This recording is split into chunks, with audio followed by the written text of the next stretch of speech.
Hi, I'm Adrian Lee, and you're listening to the Decibel from the Globe and Mail. Just a heads up, today we'll be talking about sex and consent. There's a case before the Supreme Court of Canada right now that could change how the legal system decides on sexual assault. The court's ruling will address something called stealthing. That's when someone fails to use a condom when a sexual partner insists on it. There always has to be consent to sexual activity, otherwise it's sexual assault. So the question was, how do we get there? How do we determine that it's sexual assault? That's Sean Fine. He's the Globe and Mail's justice writer, and he joins us today to talk about the case and what it could all mean. So let's cut through the noise. You're listening to The Decibel.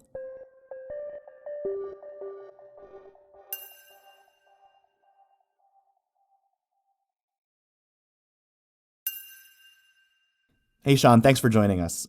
Thanks for having me. So let's start with the case that's before the Supreme Court. What happened with Ross Mackenzie Kirkpatrick and an unnamed woman one night in 2017? Well, they met online. They went for coffee and had a 2-hour conversation in which the woman said to him, allegedly, "I have a condition for sexual activity. You have to wear a condom." And he agreed to do so, allegedly, and said that makes sense. It's safer that way. They got together one night, had sex, he wore a condom, went to sleep. He woke her up in the middle of the night and they had sex again, but this time he did not wear a condom. She discovered this later on and went to the police. Police investigated and charged Kirkpatrick. And what exactly was the charge?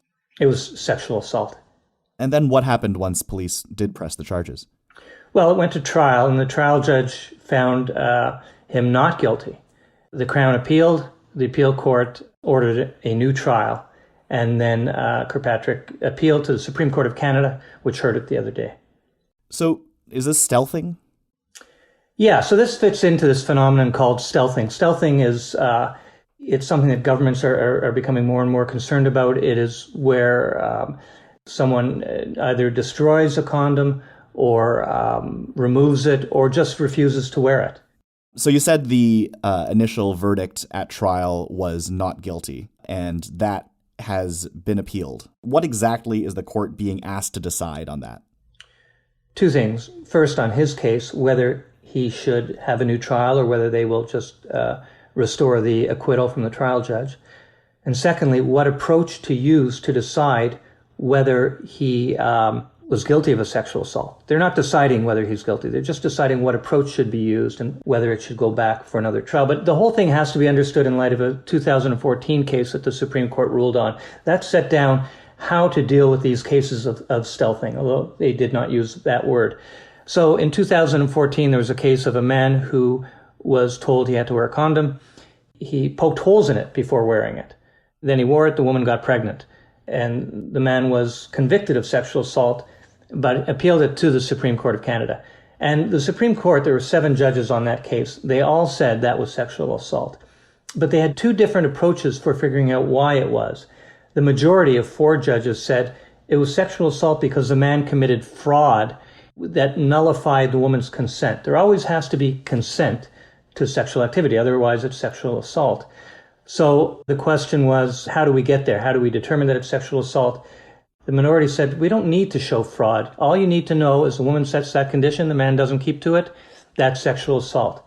So that may sound like a technical difference, but it isn't, because it can be difficult to prove fraud. To do so, you have to show 2 things. One, that there was deceit, meaning a deliberate attempt to mislead, and 2, that there was harm or the risk of harm. In this case, pregnancy counts as harm. So in the current case, that played out because when Kirkpatrick was acquitted, the judge said there was no evidence that he deliberately intended to deceive the woman about him wearing a condom. And so he said, I'm bound by the Supreme Court ruling. They set down that approach, and I'm bound by it.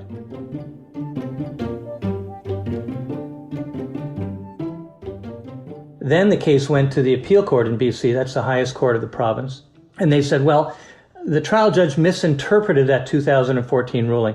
Actually, that was done in the context of the facts of that case, which had to do with the holes being poked in the condom. This case, Kirkpatrick's, was about simply not wearing it. So the appeal court said, they had some harsh words for the Supreme Court ruling. They said, taken at face value, it's totally out of touch with reality.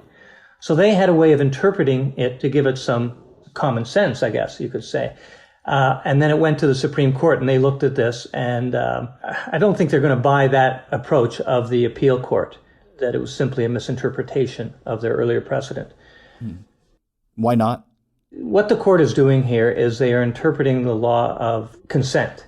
And that law says that there has to be voluntary agreement to the sexual activity in question. And so the court is forced to interpret that phrase. And in the 2014 case, they're asking themselves, is wearing a condom part of the sexual activity in question? And the court, the majority explicitly said, no, condom wearing is not part of that. That's why they went to fraud, to get to sexual assault. And the importance is that, as I say, that this man, Kirkpatrick, was acquitted because there was no evidence. And that's troubling to some members of the court because it raises this issue of stealthing and how to make sure that people don't get away with this crime. You mentioned as one of the harms pregnancy. What are the other harms that are associated when we're talking about stealthing in a legal sense? Well, there could be transmission of disease. That would be a physical harm. But there's also a harm to dignity. That was a point made by women's groups who appeared as interveners in this case at the Supreme Court, that, women, or anyone for that matter, have the right to autonomy and bodily integrity. And if they say that this is my condition and that's violated, that is a harm right there without showing any secondary harms to the body. But with fraud, the law says here that you have to prove physical harm. So that's another reason that the women's groups were opposed to that approach of the 2014 majority, because they say, sometimes you may have a woman who can't get pregnant, so there's no harm there. Maybe the man does not have an STD, so there's no harm there. Yet there's still a harm. So they think that approach is not wise. And fraud is more difficult to prove, right? Well, it's just adding another layer, another step. So with sexual assault, the question is, was there consent? Here, there was consent to the act, except on a condition. So now if you have to go prove fraud, it becomes more difficult. If you just say there was actually no consent, it's much easier to get a conviction. Another point that the women's groups raise here is that if you have to show bodily harm, you're going to have an invasive trial process where the woman is going to have to talk about her physical health status, conditions, and so on. And that, there may be very personal information that has to be revealed to the police, to the Crown, and then before a courtroom. And, to the extent that you make it harder to go through these trials, you're going to deter women from reporting this crime. That has always been a consideration for the last 40 years in sexual assault law, how to try to promote reporting and not deter it. So just on that 2014 precedent-setting case, was the court concerned at the time about the implications of expanding the criminal law to cover stealthing? Yeah, so that was, the majority was very concerned about that. I don't think they used the word stealthing at the time, but they were concerned about criminalizing people who perhaps did not intend to commit a criminal act. And, these situations are very dynamic, fast changing, and perhaps the law would evolve, spin out of control, and people who maybe lied about something or violated some conditions stated or otherwise might find themselves in trouble with the criminal law. And criminal law is a very blunt instrument. It can lead to jail, lifelong stigmatization. So they want to sort of limit its use to proper sphere. That was what the majority said.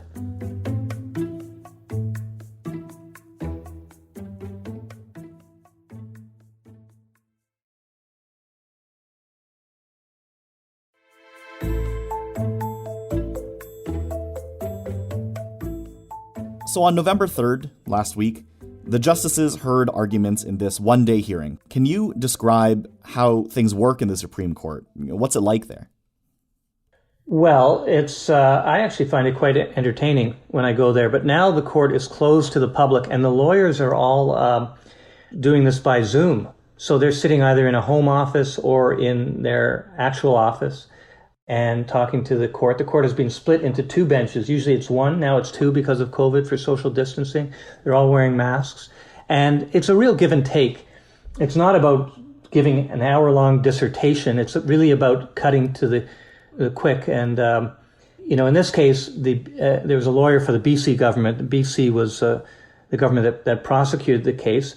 They were trying to set out their case, and before they'd gone 30 seconds, the Chief Justice jumped in and said, why should we overturn a precedent that's only 7 years old?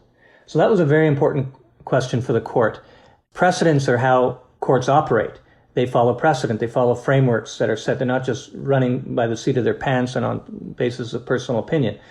Now, the Supreme Court has overturned precedents many times in the past 10 or 15 years. But because this precedent is so recent, the Chief Justice was asking, are we supposed to change it just because we have a bunch of new judges? That's not the way courts are supposed to do things. So that was his question. But in fact, by the Supreme Court's own precedents, they can overturn precedent when times have changed. That is, when social conditions have changed, social understandings have changed, or legal approaches have changed. So 2014 is very recent, but at the same time, let's get real here. A lot has changed. Me Too came along, for instance. Stealthing is more widely recognized as a problem now. We've got California passing a law to make it a civil offense, meaning that women can sue perpetrators in civil court. Germany has something on the books. Britain has made it a crime. New York and I think Wisconsin are talking about it. So it's a growing phenomenon. It's into popular culture now with that show from the BBC, I May Destroy You. But anyway, we've had a lot of social change. And so the court certainly has the authority to turn the precedent around. When the Chief Justice says, this isn't how the court's supposed to go, to me, that reads a bit like worrying about the optics of a decision or the optics around new judges and a new roster. Is that the right way to be making law? Well, I'm not so sure it's optics. It's a way to think about law that you respect precedent. It's you stick within established frameworks and established precedent and not just throw out the old because you've got a bunch of new players. It's sort of like, new judges come in and change the furniture. You're not supposed to do that. You've got to have real reason for overturning precedent. Was there anything that struck you in observing the hearing? So the court was really split. You had one judge talking about this criminal law spilling out of control if they changed their approach here. He held up his hand and he said, look, I've got a wedding ring on my finger. What happens if I'm a scoundrel? I slip it in my pocket, things proceed. Am I going to be found guilty of a crime? Or what happens if the man doesn't wear a shirt when he's told to wear one? Would that be a crime? That was Justice Rowe. Coming from Justice Michael Moldaver, he said, he stressed the importance of women's autonomy. And he actually said, so what if she sets a condition of a man wearing a shirt? Who are we to question it? This is about autonomy, and we have been on record, supporting the need to respect autonomy for a number of years. That's interesting. I mean, there are those who might say that a group of 9 people, the youngest of whom is in his mid-50s, might struggle to clearly adjudicate on something as modern as this, and frankly, potentially discomforting too. What role will the makeup of the bench, as far as age and experience, play in this decision? Well, I don't really see it that way. I mean, they're not a bunch of eunuchs. You don't suddenly forget everything when you turn 60. There's only one judge in his 70s, and he's been married 4 times. So they've dealt with many sexual assault cases over the years, a good 10 or 12 in the last couple of years, in depth. And so I don't really see that as a big issue. I mean, some of them even have Netflix. I mean, to that point, you mentioned that it wasn't necessarily addressed in the hearing, but do you think that broader societal and cultural context, which includes, I May Destroy You and other shows, and the overall increased ease around sexuality, will that affect how the Supreme Court rules in this case? It does. Courts tend to move in lockstep with society. They're not on their own somewhere. Now, some may be more ivory tower types than others, but they are definitely influenced by what is in the air. And we all have a pretty good idea of what is in the air right now. And is that a good way to make law, that it can be so affected by movements and activism? Well, what they try to do is spend their what we might call political capital wisely. They're not taking the popular vote, and sometimes they have to do very unpopular things. And so when they do, or when they want to get out front of society, that's when they're spending their political capital. And they try to do it when they feel it's necessary. They try not to overdo it because it's very difficult for a court to do so. In this case, you have the two sides, and I actually have a sense of where I think they're going to go on this. Would you care to hear it? Yes, Sean, I would like to hear it. So last time they were split 4-3. On this court, there's only one judge left from that majority, and that is the Chief Justice, and there are two left from the minority. And so from the hearing, you can't always tell by people's questions, but some of the judges were wearing their hearts on their sleeve, I have to say. And I sense that we're going to see perhaps 3 judges, maybe 4 at the outside, go for, upholding the precedent. And I think we're going to get a slight majority saying, no, let's try to go back to the approach recommended by the minority from 2014. That is, there's no consent if that condition is violated. So when do we find out if you're right or not? Probably 4 to 6 months from now. All right. Well, thanks so much, Sean, for joining us today. Okay, thanks for having me. That's it for today. I'm Adrian Lee. Our producers are Madeline White and Cheryl Sutherland. David Crosby edits the show. Kasia Mihailovich is our senior producer. Angela Pacenza is our executive editor. Thanks to our guest, Sean Fine. You can find more of his work at theglobeandmail.com. If you have any thoughts, email us at thedecibel@globeandmail.com.